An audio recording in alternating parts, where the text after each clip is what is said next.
Hi folks, I'm Cherry and I'm the founder at Claribase. At this company, my favorite word is context. So I'm going to give you a little bit of context as to what you're about to watch. Every morning we have a stand-up meeting where our team connects on what they're doing that day and also some wins and learnings and gaps that they might have encountered. As part of these meetings, sometimes our team will also add on an extra 15 minutes to just talk about a cool solution they found or some trends that we're seeing, and we might just talk through some more technical aspects of a build that we worked on. These are recorded for mainly internal purposes, but we also wanted to share them with you all because some of you out here on YouTube are really advanced Airtable users. So we're hoping to share this with you in order to share a little bit about how we solve problems and how we think through complicated problems. They're not going to be step-by-step follow along instructional videos, but they will be a lot more high level and pretty technical. There is a minimum level of Airtable knowledge required to follow along in some of these videos. So if you're needing to solve the same kind of problems but need a little bit more help, then you can always reach out to us at claribase.com. Let's get into it. One of the things that we've been going through is this, do we use Fillout or do we use Airtable form? And for a while there, we would really try to encourage our clients to use Fillout, and still in many cases we do.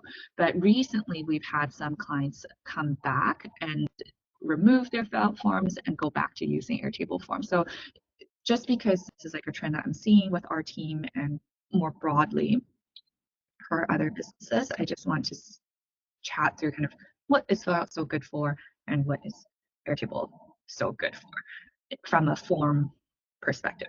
I think one of the main reasons why using Fillout is such a great tool is because it is just so easy to get started building a form and then linking that form, as well as controlling the experience of the user with that form in terms of having different pages, like showing progress bars, like kind of traditional form-esque user experiences. But I think one of the main things that the main difficulty or challenges with going and committing to Fillout is twofold. Firstly, it's an additional subscription sometimes if you want some of their premium features. You do get a lot of features for free, so there's value in that. But one of the challenges, I think, is that it's an added risk and an added area of complexity when it comes to making sure that all your Fillout fields are correctly mapped to your Airtable fields. There's a beauty in that you can remap things pretty easy and everything. But I find that especially when forms get more and more complex, the risk gets that much higher of making sure that your forms are, and your fields in your forms are all correctly mapped to your Airtable fields. And Airtable's fields and interfaces, particularly now, especially that they've done public interfaces as well, I think have come a long way in terms of some of similar user experiences that you can achieve with Fillout in terms of conditional visibility for groups of fields, for individual fields, and you can kind of mimic a look and feel and user experience by just that simple feature of conditional visibility. Having said that, conditional visibility requires the more expensive Airtable license, and so I think it's only for interfaces. I think conditional visibility on public forms is available for anyone. I think it's just on the interfaces, but there's that, and particularly when it gets big. When it gets big, making sure that your mapping is all correct, and there's such little breadcrumbs to be able to follow your data of where's the value of this field in Airtable being fed from, and if it's being fed from Fillout or it's being fed from somewhere else, it's sometimes just hard to know where this data is coming from. So eliminating a tool from the stack just brings the level of complexity down that much. Yeah, Fillout did just launch their ability to edit linked records.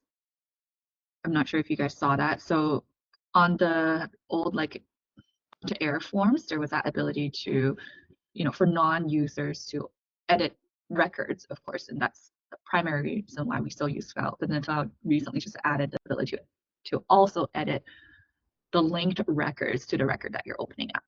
So that's actually super useful. I think that was a pretty recent launch. Also a risk though, right? Like the fact that you can, like I Yeah. think Airtable actually takes the approach of we want you to only be able to do so much with power, and I think that's why you can't create a new linked record from an Airtable form, because they don't want a public form to potentially, even if it's password protected, domain protected, or whatever it is, like they want it to limit the amount of firepower that a user can actually have, which maybe they could be more lenient about, who knows, or at least give the option to do so. Yeah, like I think just giving the option to. Anyone have any other opinions, use cases that they're going to either or?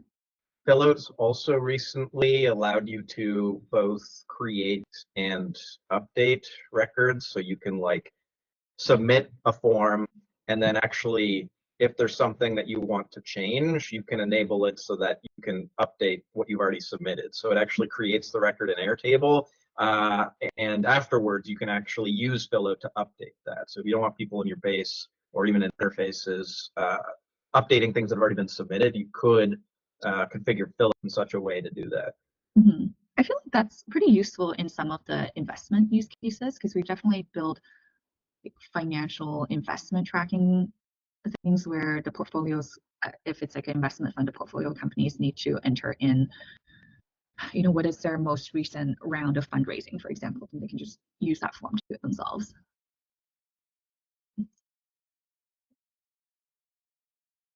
There's the obvious thing as well, which is that you can integrate it with more than just Airtable. Yeah, there's a fun tidbit. Way back, among the projects Nicole worked on, like way back in the day, you could have views that were editable, like just externally shared views that were editable. Now, I don't know, I feel like you would have been on the tail end of that. So for their enterprises, that feature was available, and then it was like a security risk. Everyone was just like, don't say anything, don't touch this view ever, because we share this externally, and this is our like one way to get all our vendors to edit things. And if anyone finds out, they're going to like kill this, and it's so important to our workflow. And it was like just the golden nugget in this space, and no one was allowed to like say anything about it or touch it at all. And the team, like, as soon as I mentioned it, I was like, oh, I haven't seen that in a while. They were like, oh my gosh, don't say anything. It's the unspoken dream everyone wants and still kind of wants, right? That's why we're talking about all these forms and like portal tools and all of that.